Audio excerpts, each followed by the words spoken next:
Hello food lovers, welcome to our channel. నేను మీ రాణి Eramsetti. Friends, ఈరోజు tea time snacks recipe చేసి చూపించబోతున్నాను.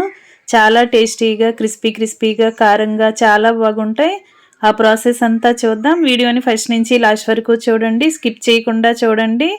అన్నీ కూడా మన ఇంట్లో ఉన్న ఇంగ్రీడియంట్స్తోనే సింపుల్గా చిన్నపిల్లలకి సరదాగా ఇష్టంగా తినే రెసిపీ అండి. చాలా టేస్టీ రెసిపీ.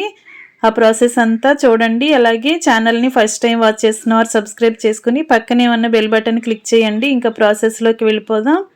ముందుగా 2 కప్పుల పొడి బియ్య పిండి తీసుకోండి. వీటిని ఒక బౌల్లోకి వేసుకుందాం. మనం ఏ కప్పుతో అయినా కూడా తీసుకోవచ్చండి. ఇలా తీసుకున్నాం కదా, స్టవ్ ఆన్ చేసి పిండి ఉడికించుకోవటానికి మందంగా ఉన్న పాత్ర ఏదైనా పెట్టుకోండి. దానిలోకి మనం ఏ కప్పుతో బియ్యం పిండి తీసుకుంటే అదే కప్పుతో 1 కప్పు పిండికి 1 కప్పు వాటర్ అండి. నేను 2 కప్పుల పిండి చూపించాను కదా, 2 కప్పుల వాటర్ వేసాను.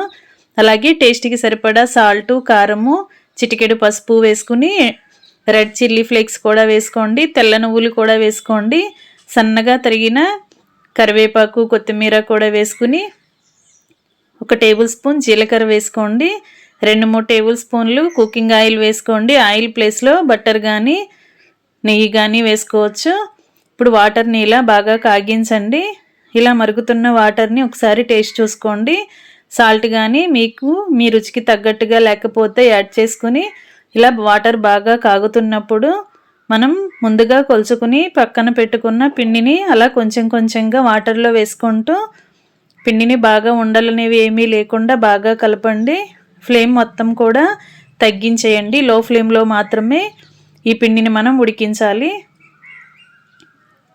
ఇలా మొత్తం అంతా పిండి వేసుకున్నాం కదా, మనం తీసుకున్న వాటర్ క్వాంటిటీ కానీ పిండి క్వాంటిటీ కానీ కరెక్ట్గా సరిపోతాయి. ఇంకా ఎలాంటి వాటర్ని యాడ్ చేయాల్సిన పని లేదు. గరిటెతో పిండిని బాగా కలపండి. వాటర్లో ఆయిల్ అనేది వేసుకున్నాం కదా, పిండి అనేది ఉండలు లేకుండా చక్కగా ఈజీగా కలిసిపోతుంది. ఈ విధంగా కలుపుకుంటూ 2 నిమిషాలు ఉడికించిన తర్వాత స్టవ్ ఆఫ్ చేసుకుని మూత పెట్టండి. 2 నిమిషాల తర్వాత బాగా చల్లారిన తర్వాత పిండిని మనం ఇలా చేత్తోనే బాగా ప్రెస్ చేస్తున్నట్లుగా కలిపినట్లయితే పిండి అనేది చపాతీ ముద్దలాగా వస్తుంది. పిండి అనేది ఇంకా చేతులకి అంటుకున్నట్లు అనిపిస్తే చేతికి కొంచెం ఆయిల్ని అప్లై చేసుకుని పిండిని ఇలా ముద్దలాగా రెడీ చేయండి. ఇప్పుడు ఒక బౌల్లోకి 2 టేబుల్ స్పూన్లు ఆయిల్ వేసుకుని పక్కన పెట్టుకుని వేళ్ళని ఆయిల్తో తడుపుకుంటూ పిండిని కొంచెం కొంచెంగా తీసుకుని ఇలా మెత్తగా ప్రెస్ చేస్తున్నట్లయితే ఎక్కడైనా ఇంకా ఉండలనేవి ఏమైనా ఉంటే అవన్నీ కూడా ఈజీగా కలిసిపోతాయి. ఇప్పుడు అరచేతికి, రెండవ చేతికి కూడా ఆయిల్ని అప్లై చేసుకుని ఇలా నేను చూపించే విధంగా స్టిక్ లాగా రోల్ చేసుకోండి. ఇలా వీలైనంత సన్నగా పొడవుగా వచ్చేలా చేసుకోండి. ఇప్పుడు నేను చూపిస్తున్న విధంగా ఫోర్క్ తీసుకుని ఇలా ఒత్తుతున్నట్లుగా ప్రెస్ చేస్తే మనకి ఆ గీతలు అనేవి కనిపిస్తూ ఉంటాయి. ఇలా వెరైటీగా చేసి పెట్టామంటే పిల్లలు సరదాగా తింటారు. ఈ విధంగా చేసుకున్న తర్వాత ఇలా చిన్న చిన్న పీసెస్గా కట్ చేసుకోండి. ఇలా అన్నీ కూడా ఇదే విధంగా ఈవెన్గా ఉండేలా కట్ చేసుకున్నట్లయితే మనం డీప్ ఫ్రై చేస్తున్నప్పుడు కూడా కరెక్ట్గా ఫ్రై అవుతాయి. ఈ విధంగా చేసుకుని ప్లేట్లో పెట్టుకోండి. ప్రాసెస్ అనేది చాలా సింపుల్ అండి. ఇలా ఫోర్క్తో ప్రెస్ చేసుకుని ఇలా మధ్యలోకి కట్ చేసుకోవటమే. మనకి కావలసిన సైజులో ఇలా కట్ చేసుకుని మనం కలిపి పెట్టుకున్నంతా కూడా ఇదే విధంగా కట్ చేసుకుని ప్లేట్లో పెట్టుకుని రెడీగా పెట్టుకోండి.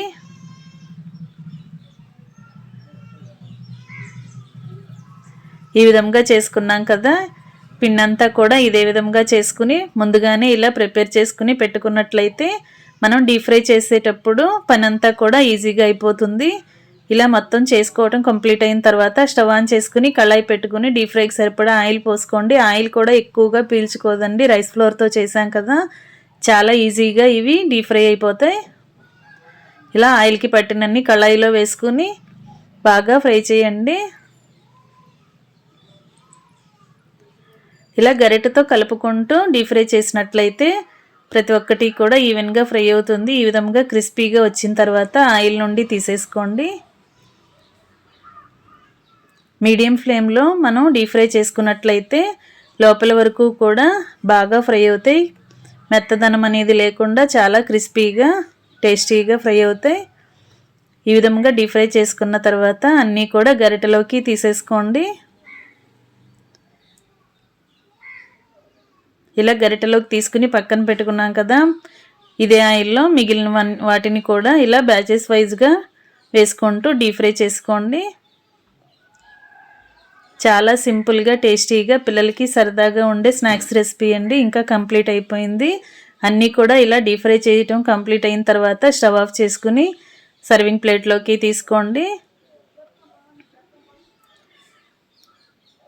ఈ విధంగా మనం 2 కప్పుల బియ్యపిండితో అప్పటికప్పుడు స్నాక్స్ అనేవి చేసి పెట్టినట్లయితే పిల్లలు స్కూల్ నుంచి వచ్చేసరికి చక్కగా చేసామంటే వారికి బాగా నచ్చుతాయి.